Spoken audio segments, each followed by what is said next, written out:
నమస్తే, welcome to Adam. నాతో పాటుగా దీప్తి కూడా ఉంది. ఒక కీలకమైనటువంటి నియోజకవర్గం గురించి ఇప్పుడు మేము పూర్తి స్థాయి గ్రౌండ్ రిపోర్ట్ అందించే ప్రయత్నం చేయబోతున్నాం. కీలకమైన నియోజకవర్గం ఏదంటే ఒక చిన్న విచిత్రమైన పరిస్థితి కూడా ఆ నియోజకవర్గంలో ఉంది.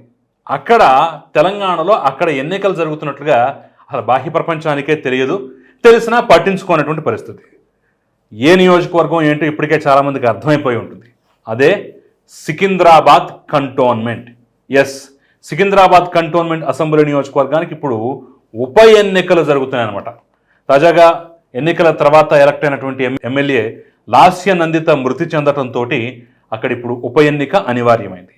సో ఇప్పుడు సార్వత్రిక ఎన్నికల్లో అంటే పార్లమెంటు ఎన్నికల్లో భాగంగా ఉప ఎన్నిక అయినటువంటి సికింద్రాబాద్ కంటోన్మెంట్కు కూడా ఎన్నికలు నిర్వహిస్తున్నారు.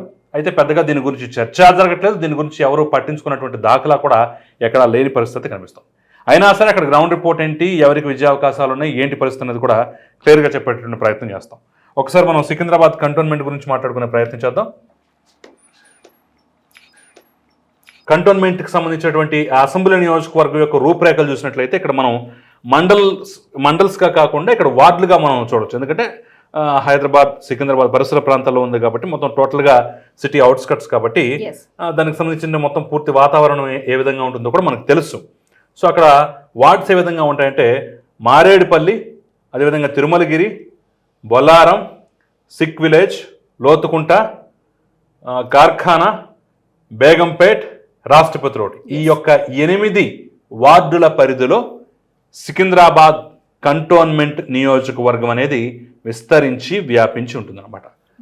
ఎస్, చాలా కీలకమైనటువంటి ప్రాంతం. సరే, కంటోన్మెంట్ మీద ఎలాగో చర్చలు జరుగుతూనే ఉన్నాయి, అది ఉంచాలా తీసేయాలనేటటువంటి డిమాండ్లు కూడా ఉన్నటువంటి పరిస్థితి మనం చూస్తాం. సో ఇక్కడ పార్టీల యొక్క బలాబలాలు కూడా మనం చూసినట్లయితే ప్రస్తుతం మనకు చాలా క్లియర్గా తెలుస్తుంది.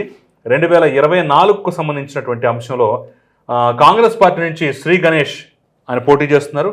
అదేవిధంగా బీజేపీ నుంచి టిఎన్ వంశ తిలక్ ఆయన పోటీ చేస్తున్నారు. బీఆర్ఎస్ నుంచి లాస్యానందిత సోదరి నివేదిత సాయన్న పోటీ చేస్తున్న పరిస్థితి ఇక్కడ కనిపిస్తుంది. మరి దీనికి సంబంధించినటువంటి సర్వే రిపోర్ట్స్ ఏం చెప్తున్నాయి, గ్రౌండ్ రిపోర్ట్స్ ఏం చెప్తున్నాయో కూడా తెలుసుకునే ప్రయత్నం చేద్దాం. ఎస్, సో మనకి చాణక్య స్ట్రాటజీస్ నుంచి అందిన సర్వే రిపోర్ట్ ప్రకారం చూసినట్లయితే ఈసారి ఇక్కడ అంటే గతంలో లాస్యనందిత గెలుపొందడం జరిగింది. వాళ్ళ నాన్నగారైనటువంటి సాయన్న చనిపోయారు అనే ఒక సానుభూతి పూర్తిగా ఆవిడకి కలిసి వచ్చిన అంశం అది. అయితే ఈవిడ మరణించిన తర్వాత మరి వాళ్ళ కుటుంబంకి ఆ సానుభూతి కంటిన్యూ అవుతుందా అంటే లేదనే చెప్పాలి. దానికి కారణం మనందరికీ తెలిసిందే, స్టేట్ లో కాంగ్రెస్ గవర్నమెంట్ రావటం. సో బీఆర్ఎస్ ఇక్కడ గెలుపొందినా కూడా ఎలాంటి అభివృద్ధి అనేది జరగదు అనేది అక్కడి ప్రజలు ఆలోచిస్తున్న పరిస్థితి కనిపిస్తుంది. కాబట్టి సో ఈసారి నివేదిత సాయన్నకి గెలుపు అవకాశాలు అయితే లేవనే చెప్పాలి.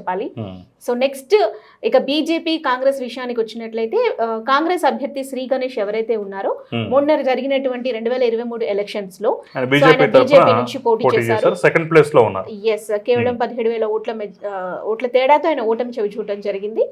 సో అండ్ మనం ఇందాక మాట్లాడుకున్నట్టు లాస్యనందితకి ఆ సానుభూతి కలిసి రావటం, సో ఈ కారణంగా ఆయన సెకండ్ ప్లేస్ లో ఉన్నారు. సో అయితే ఇప్పుడు ఆయన కాంగ్రెస్ నుంచి పోటీ చేస్తున్నారు. మొన్న ఓడిపోయారనే సానుభూతి, ఇండివిజువల్గా శ్రీ గణేష్ వ్యక్తిగతంగా చాలా మంచి వ్యక్తి, ఎక్కువగా సేవా కార్యక్రమాలు అవి చేస్తూ ఉంటారు. కంటోన్మెంట్ ప్రాంతంలో చాలా సేవా కార్యక్రమాలు నిర్వహించారు. ఈ కారణంగానే మొన్న బీజేపీ కూడా సెకండ్ ప్లేస్కి రావడానికి కారణమైంది. సో ఇప్పుడు ఆయన కాంగ్రెస్ నుంచి పోటీ చేస్తున్నారు. సో మొన్న ఓడిపోయారనే సానుభూతి చాలా ఎక్కువగా ఉంది.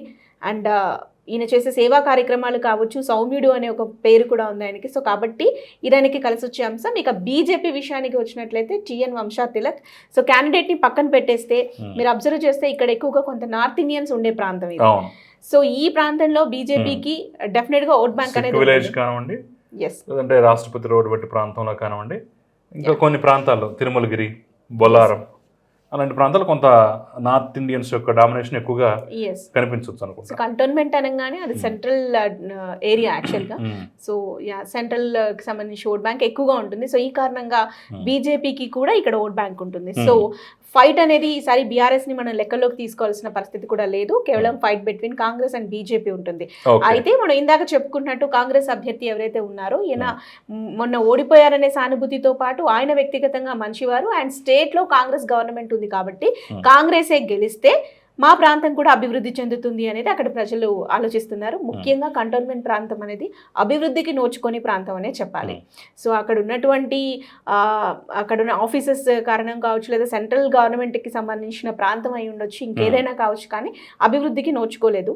సో కాబట్టి ప్రస్తుతం స్టేట్లో కాంగ్రెస్ ఉంది కాబట్టి కాంగ్రెసే గెలిస్తే అభివృద్ధి చెందుతుంది అనేది వాళ్ళు ఆశపడుతున్నారు. సో ఈ కారణంగా ప్రజలంతా కూడా ఈసారి కాంగ్రెస్ కే మొగ్గు చూపే అవకాశం అయితే ఎక్కువగా కనిపిస్తుంది. అండ్ మనకి చాణక్య స్ట్రాటజీ సర్వే రిపోర్ట్ కూడా అదే చెప్తుంది.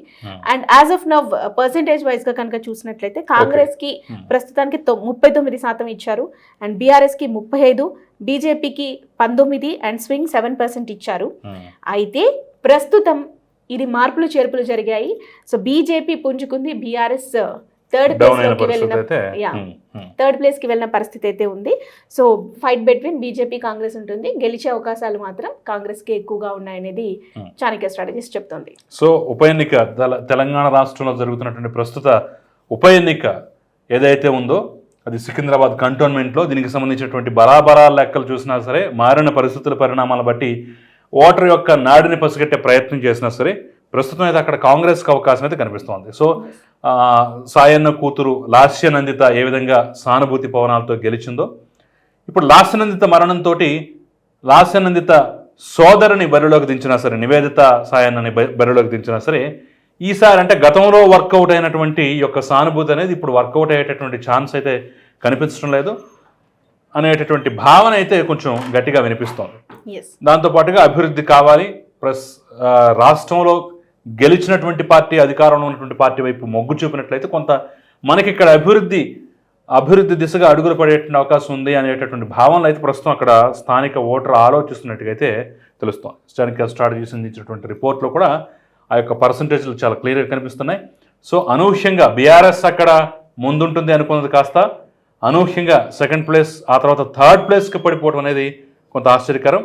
థర్డ్ ప్లేస్లో ఉంటుంది అనుకున్నటువంటి బీజేపీ కాస్త అనూహ్యంగా సెకండ్ ప్లేస్కి వచ్చినటువంటి పరిస్థితి. దానికి కూడా కారణాలు కూడా మనకు చాలా స్పష్టంగా తెలుస్తుంది. ప్రస్తుతం పార్లమెంట్ ఎన్నికలు జరుగుతున్నాయి కాబట్టి ఆ మూడ్లో కూడా కొంత ప్రజలు ఆలోచించే అవకాశం ఉంది కాబట్టి ఆ ఎఫెక్ట్ కూడా కొంత దీని మీద ఉండొచ్చు.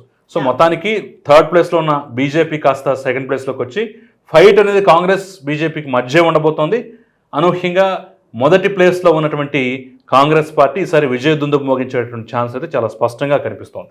ఎస్ అండ్ ఇక్కడ చూసినట్లయితే కొంచెం మైనారిటీస్ అండ్ మారోడీస్ కూడా ఎక్కువ. సో మనకు తెలిసిందే మారోడీస్ చాలా మట్టుకి బీజేపీ వైపు టర్న్ అయ్యే ఛాన్స్ ఉంటుంది, అండ్ మైనారిటీస్ కాంగ్రెస్ వైపు ఈసారి టర్న్ అయ్యేటటువంటి అవకాశం అయితే ఉంది. సో ఓవరాల్ గా గ్రౌండ్ లెవెల్లో సర్వే చేసినటువంటి చాణక్య స్ట్రాటజీస్ ఈ విధమైన రిపోర్ట్ అయితే ఇచ్చింది. సో లెట్స్ సీ కాంగ్రెస్ గెలుస్తుంది అని అనుకుంటున్నాం. ఏం జరుగుతుందో చూద్దాం.